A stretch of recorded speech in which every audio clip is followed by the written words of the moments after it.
In this podcast episode, I sit down with Kristin Wilson from the Solidarity Sister podcast.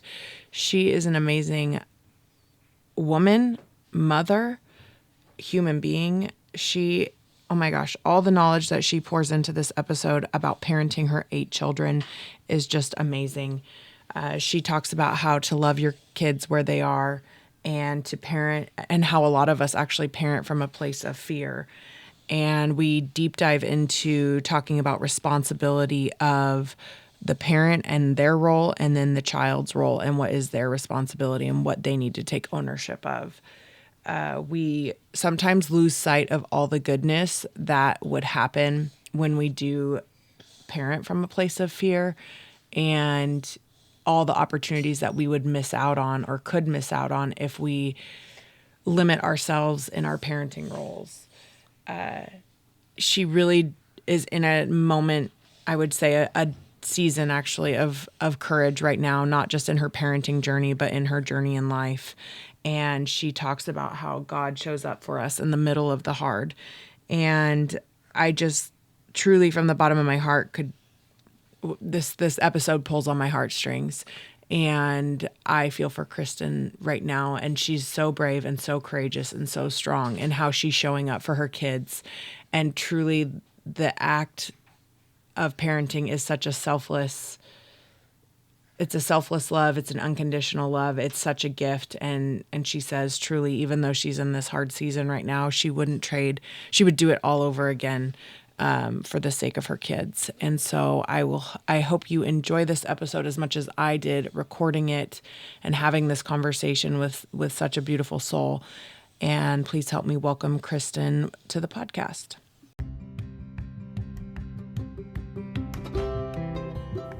Welcome to the Kindred Journey podcast, the podcast where women share their experiences of stepping into courage when comfort is no longer an option. This is the podcast for connecting in community with women who have been shaped by the liberating to challenging seasons that life endures. I am your host, Leslie. I am a wife, mother, daughter, sister, and friend. I too have experienced these seasons in life, and I want you to know that you are surrounded by a community of courageous, real women here for you. I can't wait to connect, so grab your favorite beverage and join me on this kindred journey. Hi, Kristin. How are you today? I'm doing okay. How are you doing? I'm having a day with two and under. So, that's just part of motherhood, right? It is. There's lots of pivoting in motherhood. Lots of pivoting. I think that is one thing I was not prepared for as a mom, was how much our brain literally has to, okay, we're going to shift gears and go this way. They call it, I know a lot of people have been talking about like moms with ADHD, or it's just fascinating how truly, I just think it's called mom brain, for the most part, is how much we do have to pivot. Okay, now we're on to this, or you almost have to keep up with all the motions of toddlerhood, of childhood, of teenagerville. That's what I'll call that. But yeah, no, thank you for being here today. I appreciate it. Thank you for having me. I'm excited to connect. Yes, yes. I remember us. I don't know if we were on a breakout call or if we were in on our podcasting class last fall. It was already a year ago, which is crazy to believe.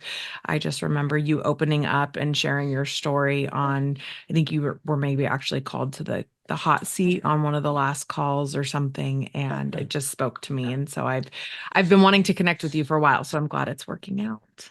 Thanks, me too.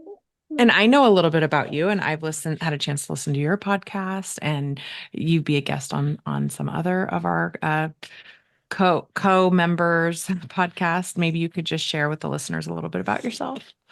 Sure. So my name is Kristin Wilson. I am a mom of 8 kids, ages 6 to almost 24. And I now teach second grade, which is new. I graduated in elementary education many years ago in the year 2000. And now, due to a divorce I had not anticipated, I am leaving being a stay-at-home mom and having my first year as a teacher, 24 years delayed. So that is interesting.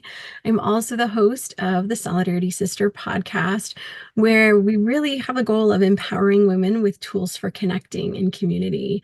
And I see now how much God prepared me for this divorce that I didn't see coming. And as I tell my kids, when you connect to God, it doesn't stop hard things from happening in your life. What it does is it allows God to prepare you and to prepare others to support you. And I didn't know how much I would need community. And I'm one who tends to, when I get overwhelmed, when things are hard, I isolate and I feel like I have to do it all by myself. And I become like a super overfunctioner. And because I had been week after week releasing these episodes about the value of leaning into community, I felt like I would be a total hypocrite if I didn't lean into community during this really excruciatingly painful time for our family. And I just see the way God, like that podcast was put on my heart. I had never considered doing a podcast before. I saw an ad on Facebook and was like, I feel like I should host a podcast and this is what it should be about. It was very much like God inspired thing. And I was like, who would even listen to me? Why would I even do this? But like, okay, I know that this is the message I'm getting. And, it's on pause right now as I've gone back to teaching and I'm in the midst of this divorce. I will get back to it. But within 5 months, we hit the top 5% globally. And I think it's a message that resonates that as women, we need each other. We need to connect. And I think you do that beautifully in your podcast by holding space for people. And that's really what we need. We just need to hold space for each other. And when we feel seen, it empowers us to do the things we need to do. It makes a big Yeah. difference. So Oh thank you my for having gosh. me today.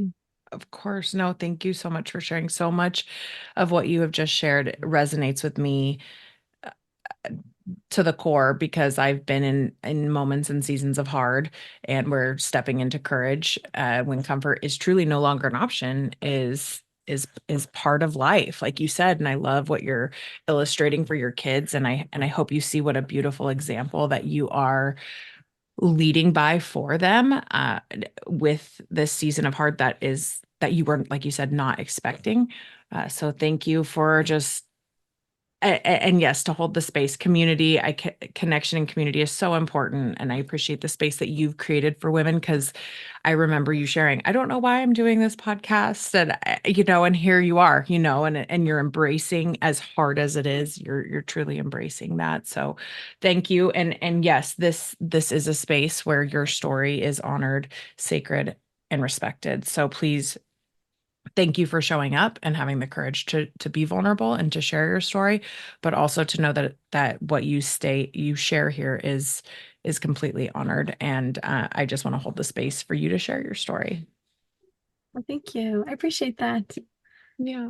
And hats off to you. I mean, a mother of 8, and you're currently in your van. That's a little bit of your story. I don't know if you'll go into that, but as a mother of 2, and I have been solo parenting all summer, it's been quite an eye-opening experience for myself. But yeah, I think it has taught me community is so important, and to lean into that and not to isolate. And like you said, kind of a high functioning overdoer in those moments and seasons. And we can't do it all, especially I think knowing that, and our faith, is important to both of us. Like, I think at the end of the day, it's a little bit reassuring. Oh, that's right. We can't do it all, so it's especially without We're him, meant to. Yes. Yeah, yeah, absolutely. exactly. So, oh my gosh. Well, thank you so much. And like I said, I love for women to come on and share their moment and season of courage. I've kind of been doing themes of the month, but I would love for you to share whatever God is directing you to share, and uh, a moment or season in your life where you had to step into courage when comfort was no longer an option.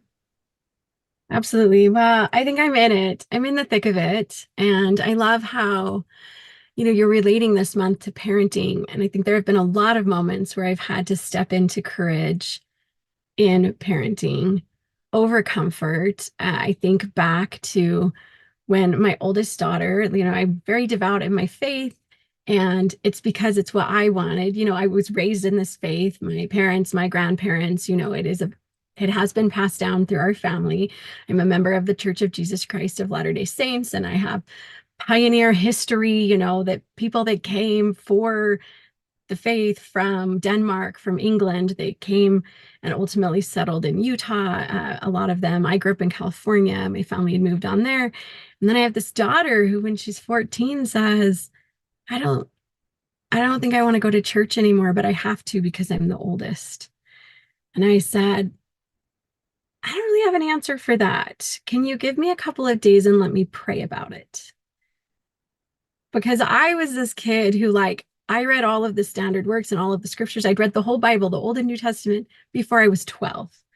Like, I always wanted to see God. That was for me. So it was so strange to me to have, a child who's like, I'm like, wait a minute, but you're my daughter. We're like, okay. And so the answer that I got very clearly was that I needed to give her her own agency, her own freedom, and to just keep loving her. That I had already taught her about Jesus, that I had already taught her about these things.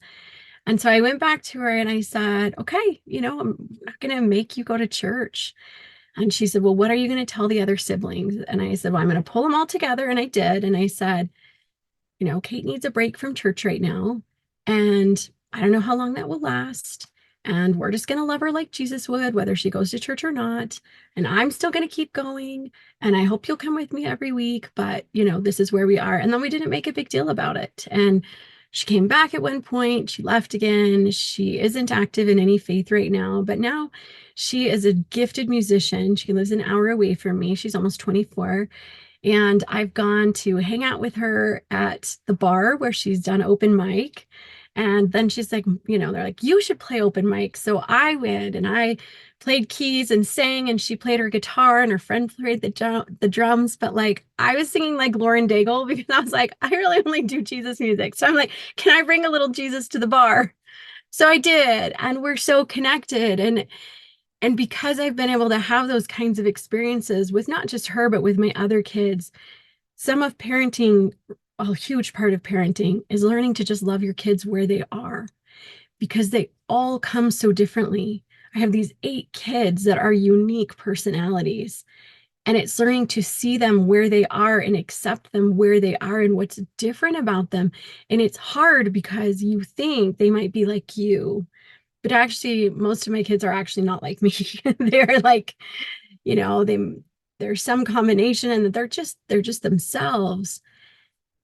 And I think sometimes we are so afraid of them making wrong choices or doing things that are off the path that would be best for them, that we parent from a place of fear. And when we do that, we sabotage our relationships. And I've seen it happen with when children leave the faith, for example. I have seen parents who are like, well, if you don't go to church, you can't drive the car, or if you don't this, you don't whatever. And I think it's coming from a good place. It's this place of fear of like, well, God is so important in my life. If my child doesn't have that, that feels scary. That feels like, are they going to be lost? Are they going to be okay? So it's fear driven. And what I've come to for me, and where the courage is that my children were God's children first. They were his before they were mine. It's my stewardship, but they're not entirely mine. They're really his. And sometimes I think they have to make some poor choices to learn those natural consequences. And saving them from everything also saves them from opportunities for growth. And so it's really increased my faith to say, I have so much faith in God that I know that he has a plan for them. And if I just keep loving them and showing up for them, then they will find their way. And I don't have to parent out of fear, and I don't have to strong arm, and I don't have to belittle, I don't have to shame. The best thing I can do is actually be the best version of myself and show them the kind of person that I want them to be. And as I see that now in my divorce, having been able to parent with more of that attitude, which was super uncomfortable at first, because that's allowing your kids to sometimes make stupid choices. It's really hard, and you just have to stand by. But now that I'm in the middle of this divorce and it's hard and it's complicated and they have a lot of feelings and that I have a lot of feelings. There have been some very difficult things and some hurtful things and painful things that I am trying to process that have happened. And it's tricky. And I want to hold space for all of them. And I don't want to become a bitter ex-wife or anything like that. I don't want to badmouth. I don't want to be in that space. I want them to be able to choose the relationships they feel comfortable with without feeling like there's any competition or anything. But at the same time, I want to make sure I am connected to them. I can't control what happens on the other side, but I can control for me what kind of vibes I'm putting out there. And I had the most beautiful experience where, as I've come into teaching, it was a super last minute thing. The teacher was supposed to be coming back and she retired, and I was hired 1 week before school started. And I came into this classroom that literally in 25 years, she had not gotten rid of one thing. And it was so full. And I think I removed more than half of what was in there. And then a lot was just dirty because it had been over the summer, but also because there was so much stuff, it's hard to clean. And anyway, it was a huge thing. And I really wanted to change the vibe of the room. And there's this beautiful rug that said, "You are my sunshine." It's a huge rug, like you bring your second graders to sit and read a book at the rug. And so I put up a post on Facebook, and I invited friends or family to help if they wanted to Venmo or to buy things for my Amazon wish list for my classroom. And my four oldest kids, and I think I will cry every time I think about this my whole life. They all went and bought this $337 rug for me. And they, behind my back, pulled their money. And, they're the ones who'd all had jobs, so the younger ones I think would have it, but they don't really have any money. And wanted to surprise me with this rug and to say, we really love you and we're supporting you and we think you deserve to have this rug that would bring you joy. My childhood nickname was Sunshine, so it also was just special to me to have that. And so when I walk into my classroom and I see that rug, I think about how all of those moments of just connecting with my kids, of just loving them as they are, of seeing the good in them, because there is so much good. And when they're little, sometimes the there are some characteristics and traits that are very hard in small children. Sometimes the bullheadedness, the overconfidence, all those things that you're like, oh my gosh, can I keep this kid alive until they grow up? But they're such great qualities for adults to have. And to be able to see them and hold space for them and love them, and then see that love come back to you, it's overwhelming to me. I'm just so grateful that I I had a very hard marriage that I would have kept fighting for. And yet I would do it all again if all I got was these 8 children. They are such a gift to me. I came home from school Friday, and one of them had put together, my 22-year-old and my 18-year-old, I think they may have done it together, but this charcuterie board, like a little one for me to come home. They're like, and I see these moments of kindness come back to me with my kids. And it's just really in this season where I have to have more courage than ever. And I'm burning the candle at both ends. I couldn't be more grateful for the kids that I have and all of the years of parenting and all of the hard moments, to be able to just love them and have that connection and still have that now. I just felt super blessed. Absolutely. My children are the treasure, the greatest treasure of my life. Oh my gosh, I had so many goosebumps in that. Oh my gosh, thank you for everything. And my mom's in the background changing my youngest's diaper, if you can hear that. Parenting, right? Absolutely. It never stops. It never stops. And everything that you just reflected on is is Jesus, is God, loving your kids. And we all are God's children, and how we all make mistakes and we all need to have our own teachable moments. And if you don't, I love what you said about we parent out of fear sometimes, when, like you said, they're God's children first. We don't realize that sometimes, and we truly don't ultimately have control. Like, I don't have control over my 2-year-old not napping right now. And, like, it's so funny how we think we have control, or like, I try and schedule these podcast interviews, but during nap time, so I can, have this quiet time.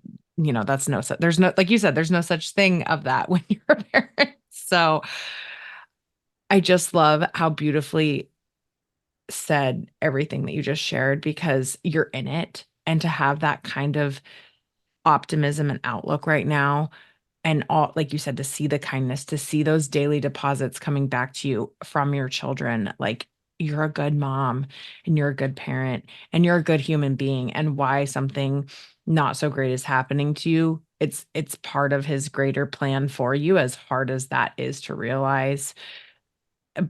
But you're going to come out so much stronger on the other side. And I know it's so hard when you're in it, because you feel like like I said, the hard seasons seem like they're never going to end. Like, just getting to the end of the day, some days it's like, oh my gosh, like, am I going to make it? Am I strong enough to do this? And to be lucky of a person of faith, because, like I said, at the end of the day, knowing that you're not enough and it's okay is part of the process, part of the journey. And so I love everything that you shared about loving your kids where they are, and holding the space, but you also need to hold the space for yourself too. Like, it's so hard. Like you said, you're burning the candle at both ends. You're going back to work after 20, 24 years of, you were working full time already, and raising, and I think you homeschooled, right? Were you homeschooling your So kids? some back and forth. Every year it would be kind of Okay. like, what would be best for which kid this year? Mm, When we lived in Illinois, they all went to school and our schools were excellent. And where we live now, it's a little hit or miss and the schools aren't quite as great. And it's just mhm, kind of dependent. I have ADHD, 6 of my 8 kids have ADHD. mhm, Sometimes alternative schooling options have been the best way to go, depending on the mm, year. But so last year, I homeschooled my kindergartner, who now came to first grade and is at first grade down the hallway from me, which is fun because she's at my mm, same school. And I have a couple of kids I homeschooled during COVID, and some of my high schoolers have done more homeschool. It's really been kind of what's best for each child this year. And then we've right. done that. Yeah. So there's been a lot of flexibility. I love that, because it's not a one size fits all, like you said, especially, if you have ADHD, or you don't learn a specific way, but they try and conform kids to learn the exact, like, we're not all the same. We're all so different. And I love you're meeting the needs of each and every kid, and kind of what you were sharing about your kids and their characteristics, and they're not similar to yours. You can't even really parent two kids the same, they're so different. Like, so to have 8 kids, and to learn all their different styles and their ways that they receive discipline or reward, like, whatever that is, it's so fascinating how you've truly just gotten so in tune with each and every one of your kids and their needs, and to honor that, versus to kind of put a blanket statement, or no, we're going to do this, or all of us are going to do this because it's easier. Like, do you know how much effort that takes? And, like, to honor, like, to sit with yourself and give you a pat on the back because of Oh, how yeah. amazing that is. Like, It I, is I hard. hope you have. It is really hard. And it's harder with some than others because some of the ones that are wired closer to me, it's a little bit easier for me. And then a couple of my kids are wired very differently from me. So it's been a learning process for me where I haven't always done it as well for them, and I'm still learning to some degree. Like we're constantly learning. I'm a better mom now than I was 20 years ago, for Yeah, sure. of course. But I gave the best I could at that time. And I think as parents, we have to be able to look back and reflect that for our kids. And there have been things that my kids have said, I wish you had done this differently. And I can look at it and say, you're right. And if I would have known better, I would have done that. And I'm sorry. And also, I did the best I could with what I knew. And I think that when they see us give ourselves grace, then we give them permission to give themselves grace as they learn that we're not always going to get it right.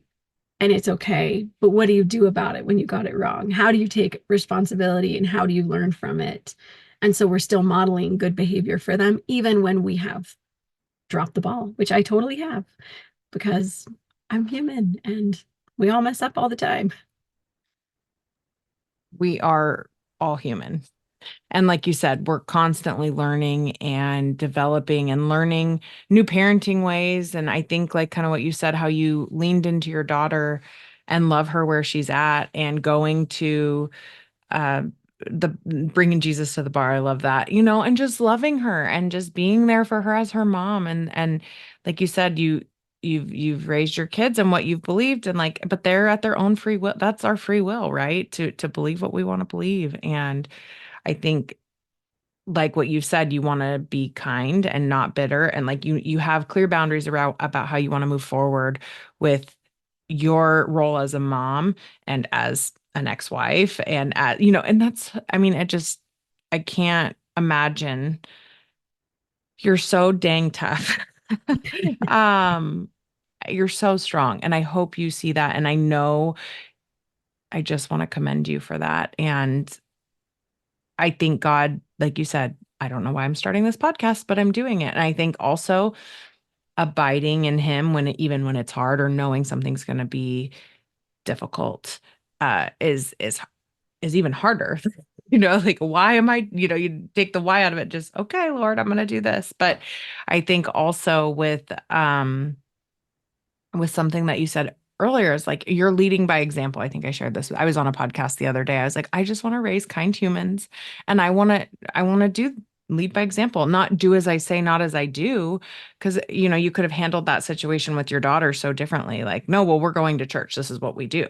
This, and so I just really truly honor you in that space, and honoring each individual kid. And like you said, it's harder with some than others, and navigating that. But truly, like, I think you're going to be a great teacher, because I mean, it's kind of this, like, you can't teach, all the kids are so different, like we were talking about. So, I mean, a classroom is full of, 20 plus kids, depends on the group and the size, but to do that. And I love I hope that brings you a little bit of sunshine each and every day, especially with that rug in your classroom that your kids rallied together around to get you. I think that's just so amazing, and truly shows what kind humans you have raised, and thoughtful, and want to back you and support you as their mom and be your cheerleader. Well, thanks. Well, and I think one of the things that's been sad to me is I've watched friends that have, in the instance of their kids leaving their faith, Mm. they make their whole relationship with their kids this one-dimensional thing. Like, you're not going to church, so now we don't have this in common. And they miss so much. Like, yes, my oldest daughter does not go to church. And she's a gifted musician, and she's really smart, and she's really funny, and she's very kind and generous to me. And she shows up as a good friend, and she is really good at her job, and she's applied to go back to school, and she will succeed if she chooses to do that. Like, and so if we made our whole relationship around this one thing in us that doesn't match at this time, I would lose out on all of the goodness that's in her. There's more to her than just that thing. And I think sometimes as parents, we can lose sight of, and has she made some dumb choices? Yes. And if you spoke to her, she would say yes. Like, yes, she is Yeah, human, and she's a we all young adult, have. and she's had to learn some things the hard way. And she's taken responsibility for the things she's learned. And I'm really proud of the way she's handled those things. So, I just think it's sad sometimes how, if our kids, and sometimes it's about politics, and sometimes it's about religion, and sometimes it's about occupation, but if they do something that's outside of what's comfortable for us, sometimes we end up losing sight of all the goodness that's still there. And what we Yes. focus on and what we put our energy on, that's what's growing. And I I would be missing out on a good relationship with her if I would have gone a different direction. And it wasn't my idea. Like, I literally didn't know how to handle it. I Mm. went and prayed because I was like, I don't know what to do. I just thought they don't want to go. Like, I love Jesus. I just thought they all would. Like, what the heck? Like, I don't know. Right. Right. And but the reality is I don't, if I could choose to make all my children believe that Jesus loves them, and there was a way that I could do that, I would. I can't. Mm-hmm. But what I really want is not just for them to sit at church each week or like do the outward behaviors. I want them to feel that love. And they're going to have to do that through their own experience and over time. And I don't know when that will happen. Like, do I hope that they'll all come to that faith? I do, and they know that.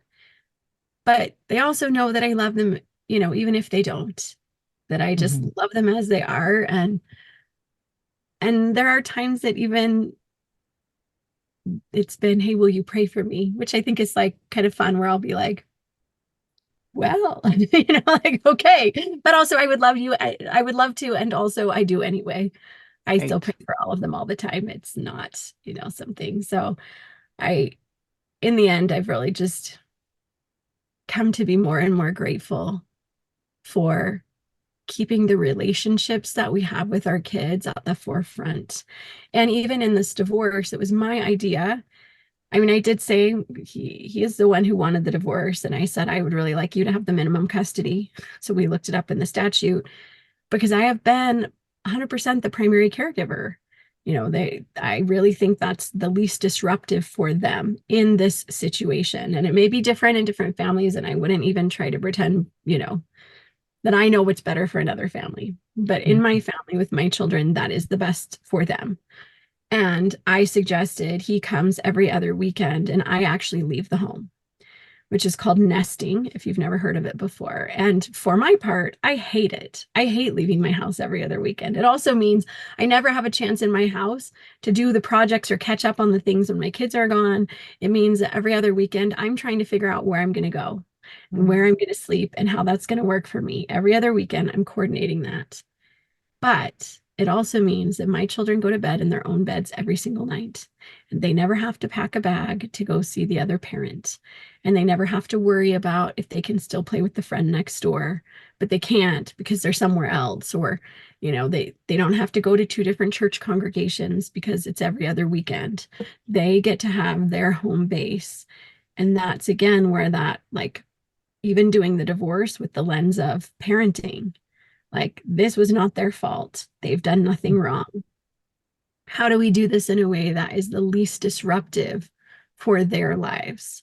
And he also comes for a few hours every Thursday. And most of the time I leave and do something else. Occasionally I just stay upstairs and do something there. But that being able to put them at the center, I think really is providing, as it's still really hard, but a better transition than it would otherwise because their lives have more continuity than it would otherwise.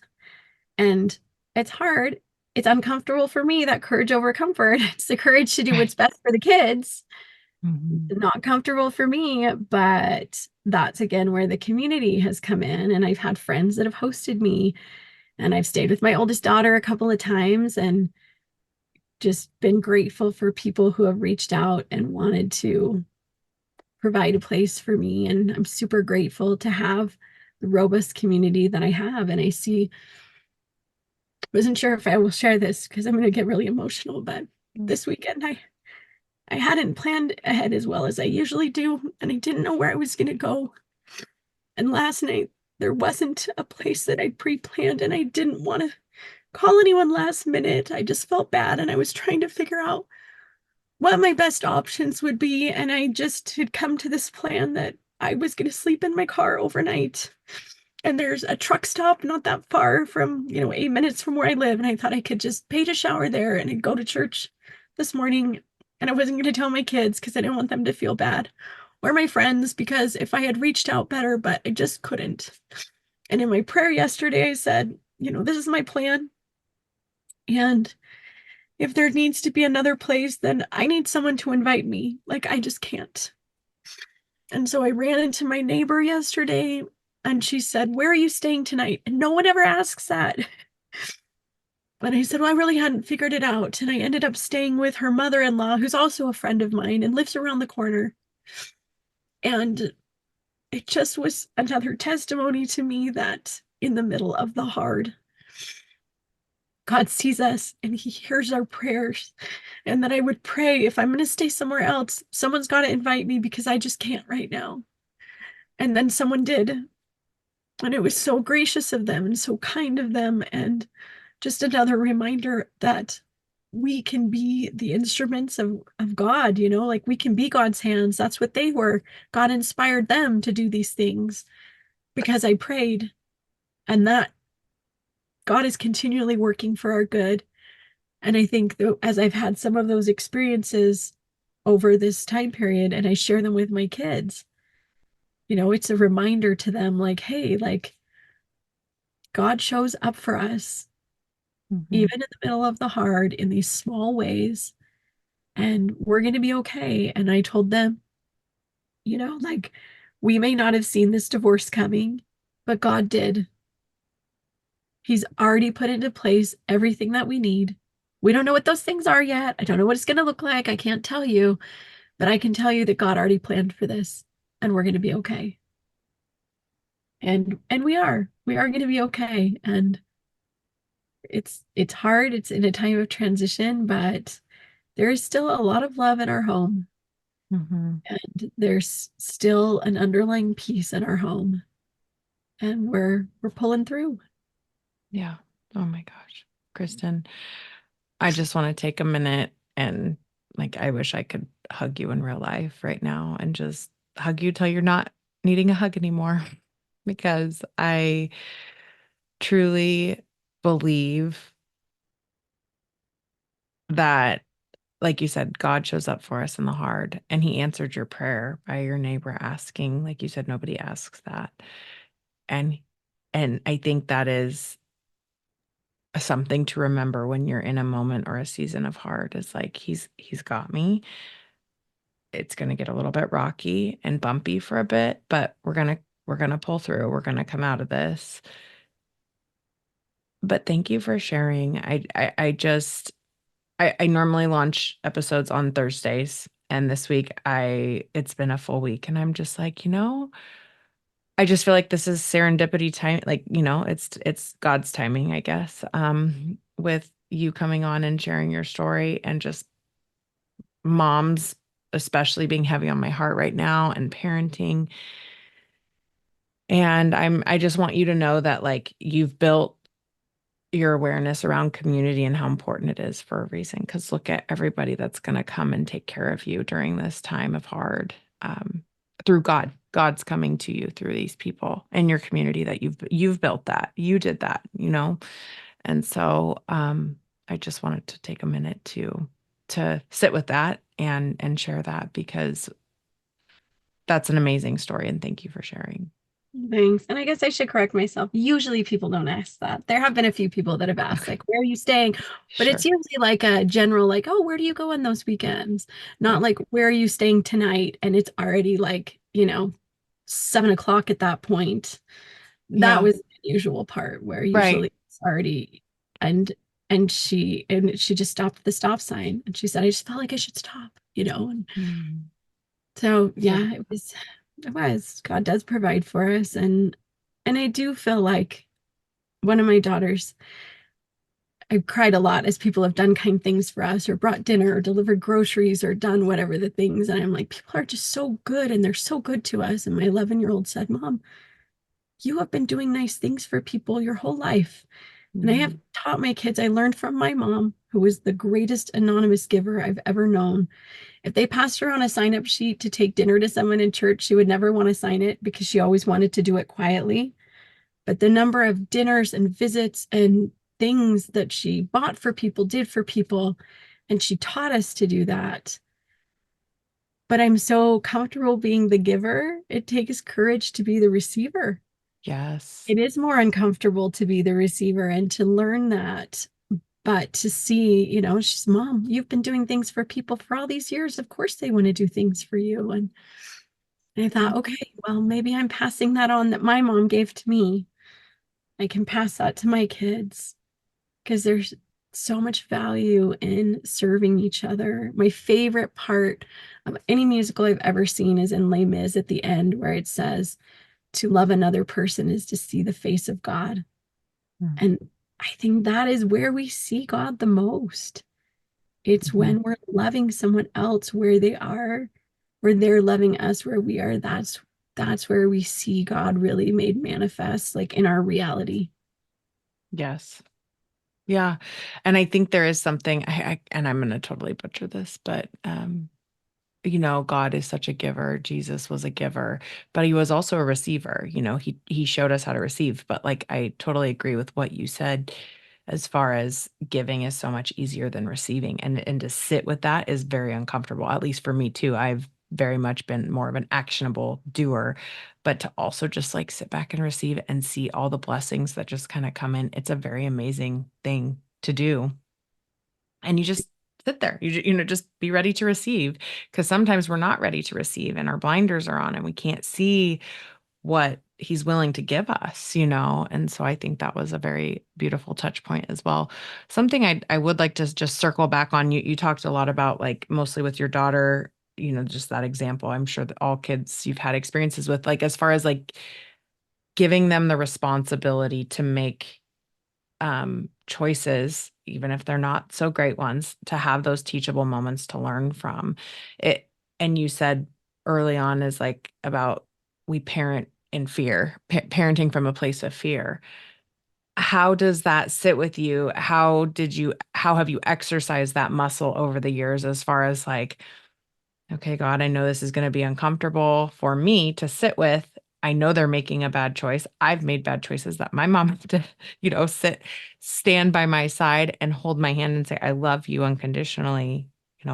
I will help, not help, but I'll be next to you by your side to get through this. But how does that sit with you as far as working that muscle, probably with your parenting, with your whole parenting journey? Does that make sense? The question that Yeah, I'm trying sure. to I get at. think a couple of things. One, being able to focus on what is my stewardship and what is not. Mm, Because sometimes we try to take over our children's stewardships and we take responsibility for things that really aren't ours. For example, mhm, like in school, it's not your science fair project, it's your child's science fair project. It's not your friends, it's your child's friends. mhm, And it's not, like whatever the things are, it's theirs. And so seeing yourself as a witness of what they're doing and as like a coach and a support person, the coach on the soccer team doesn't take a turn at the goal, doesn't take a turn as a player because he's right, not a player. right. And our kids are the players in their own lives. And I think sometimes because we want them to do it right or we want them to have the right experience, sometimes we come onto the field when it's really not ours, and being able to realize, okay, maybe sometimes we need to call them off the field for a minute. We need to have a little discussion, or we need to like guide them. We need to be there. We need to cheer them on, but that it's not ours to do. And when they have even the hard consequences, it's not in a place of like, well, see, because you did this, this is what this happened. That doesn't help at all.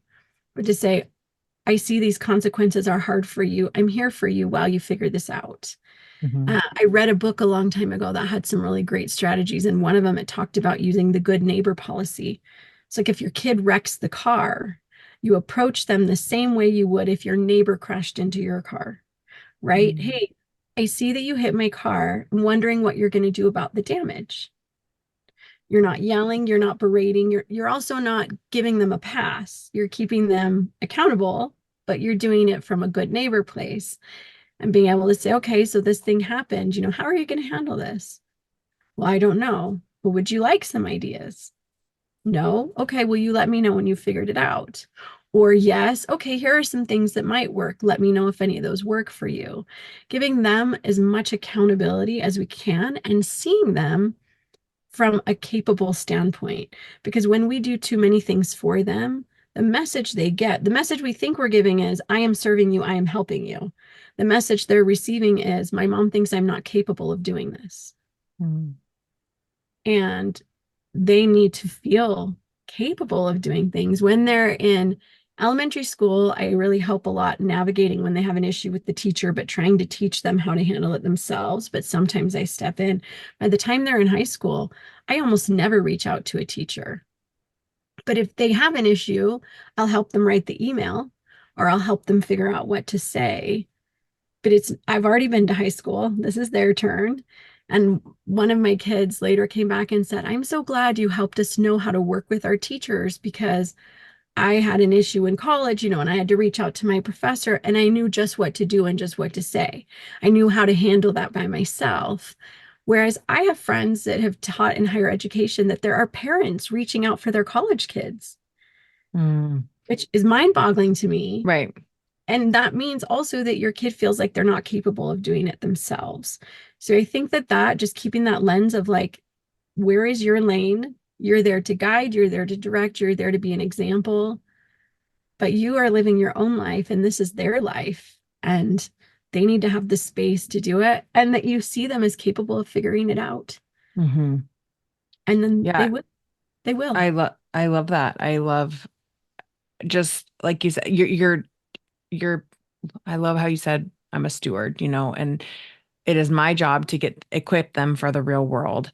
And if they don't build that confidence muscle and that I am capable feeling of doing something, I think they, like you said, parents are writing emails for kids in college, and it's like, what you're supposed to be living at a dorm or, whatever. If you're living at home, great, but give them some responsibility. And I think, like you said, what's ownership of what's yours and ownership of what is theirs, and have that clear boundary, I think, and not to blur the line, because yeah, you're preparing them to be in society one day, hopefully. That is the goal. And yeah, I just think that it's not here, let me do it for you. It's just that much easier, that much faster, that much quicker, especially like I'm in the toddler stage and under right now. And it's like, it's going to take longer. It's going to be messier, but he has to learn. He has to build that confidence muscle and he wants to help. Like he loves cracking the eggshells in the pan on the floor while I'm making eggs. So it's just like as much more work as it's going to take in this moment. It's not going to take work. Like you said, by the time they get to high school, I'm not writing the emails. I can help them facilitate one, but I'm not going to write it for them. So I think that's something huge to remember, like, especially as parents with jobs or being a full, like, it's sometimes just draining to do it, but it's to remember what our job is and what their job is. And sometimes that can get overlooked by exhaustion or lack of time or support or whatever it might be, but I think it's just such an important vital role throughout their entire childhood is to know what I'm in charge of and what's mine to own and what's theirs to own. I agree. And I love that you're letting him crack the eggs. I think that's great. And it does take longer and you're probably pulling out some eggshells. Mhm. But by the time he's 4 and 5 years old, he'll be super capable of cracking the eggs and getting scrambled eggs going all by himself, which is super Right. empowering to be like a little kid and to know how to do that. Absolutely. Absolutely. So, oh my gosh. And then there was one other thing that I wanted to touch on, and I want to say it was around love and unconditional love. I just think it comes back to that every time. I think with parenting and with uh, just wanting to live like Jesus. Like ever since I've become a mom, it's like I just want to live like Jesus and give that example and live by my faith and show my kids, the power of prayer and I just think it's so important in what you're doing. And oh, with you leaving the house, that's what I wanted to touch on, was just like you choosing that's what's the best choice for your children. I mean, that's the ultimate gift of selfless love. I mean, that is the love of for our children, is to do something knowing that it's best for them and not for us. And I just want to commend you for that. That you're a wonderful, amazing mom, parent, person, human being, teacher, all the things. I mean, it's just so empowering and impactful to hear your story. And I hope you can come back to this conversation and listen to it maybe a year down the road or 5 years down the road and just be like, oh my gosh, I got through that. I've gained so much perspective and learned from it. Like you said, we're learning every day. I just hope you can come back and look how far you've come 5 years from now, through this moment, this hard season in your life. Thank you. I appreciate that. I wanted to circle back really quick for a minute. You mentioned about Jesus receiving, and that's something that I have really been a piece for me of trying to be more like Jesus. And it's all in the scriptures, but we don't usually talk about it. We talk Mhm. about everyone that he blessed, and he blessed the children, and he healed the sick, and he healed the lepers, and he did all these things, which are true. And he did all those things. And he allowed his feet to be anointed with oil. Mhm. And he took in a lot of meals and probably spent the night at a lot of homes where he didn't pay anything. And he took his friends with him when he went into the Garden of Gethsemane. And he said, will you come with me? And his friends kind of failed him, right? Like they Mhm. actually fell asleep on him. Mhm. And so, even in that example, our friends that love us might not always show up quite the way we wanted them to. But he gave them the invitation. And I think there's so much power in that he chose not to go alone. Mhm. And we don't usually talk about that. So that when we go into our own personal sufferings, our own, a microcosm Garden of Gethsemane for us, I'm not going to compare what we experienced to what he experienced. But in this microcosm, he took his friends. And that was such a great example to me of like, okay, I can let my friends come too, and I can invite them. And some of them might fall asleep sometimes, but that's okay because there's power in the invitation, and they were still there. They were still their bodies were there. There was some level of presence there. And did that strengthen him to think that his friends came with him? So, just I loved that you'd mentioned that. And I'm like, I feel like I never have had a Sunday school lesson or anything where we really talked about that or pulled that out. And even if like different podcasts or things you listen to, that's just something that's often overlooked is how Yes. much service Jesus received while Yes. he was on the earth. And it's actually a tremendous amount. Absolutely. And I feel like it's the gift of giving, right? Like it is an infinite circle. Like in order to give, we need to receive, and in order to receive, we need to give. It's not just a one-way street. It is a, what is that sign? An infinity sign. Infinite, yes. It is. It is. It is. It truly is. And like, I love that you wanted to recap on that because I think it's so important to focus on like, well, Jesus received as well. And we've been in a season of hard. Two years ago, it was a very hard season. We were actually living in Salt Lake right now, 2 years ago for over a month. And, to look at all the blessings that came from that and to be able to receive after that, or to say yes to things that we didn't want, we felt guilty for taking. Like we don't, it felt sticky for us, but in order to open our arms and to be able to receive, it was such a beautiful gift and a beautiful thing. And so many things did come out of that season of hard, and to be great. And I'm super grateful for it. So, yeah, I'm glad you wanted to retouch on that. Well, I know that you are still in this very thick season, but I think you're, parenting, and it is our job as a parent. Is it ever over? I mean, even when they're off to college or they're out of the house, you're still worrying, right? Up at night and worrying about different things, not the teething or the sleep regressions or anything else, but other things. So, uh, since you're kind of in it, but if there's any advice, hindsight, looking back, what would you tell yourself knowing what you know now while you're still in this season of courage? I think just to be more still. I think about my early mothering and how like I would not have gone to church if that baby did not have a bow on her head, and Mm-hmm. all the things were just like my expectations for myself and for everyone were a little bit unrealistic. And I think it's even harder now because of Instagram and that kind of a thing for like young moms now who feel like, oh my gosh, if I'm not doing it in this way, are we wearing all the neutrals? Are we this? Are we like, like, geez, we're so happy. And that kind of pressure that there are beautiful moments in every day with your kids, but not every moment is it going to be a beautiful one. There are going to Mm-hmm. be really hard ones. And it's okay to just be still and accept those moments for what they are, so long as you have those priorities of like showing up with love for your child and doing the best you can to heal yourself and your own issues and get your own faith right. Because the more work you can do for yourself, the better. There are things I wish I'd had younger. I wish I understood more about healthy boundaries, for example, when I was younger. That would have also made me a better mom and a better person. I get that now because I've, taken that time. But the more work we do for ourselves, the better parent we can show up as. Mhm. So I think I would have just been like, don't, be sure to fill your cup. Be sure to still take care of yourself and also just be calm and have faith that as you do the best you can, God really will make up the difference. And you don't have to worry as much. I think I worried a lot more, had a lot more fear and not as much faith in the younger years. And I just wanted to do it right. And I wanted everything to be right. And I was trying so hard and I was working so hard, but I could have used a dose of just being still and having faith that doing my best would be enough and it was okay. And I could just trust God for the rest. And Mm. that helps me now. Yeah.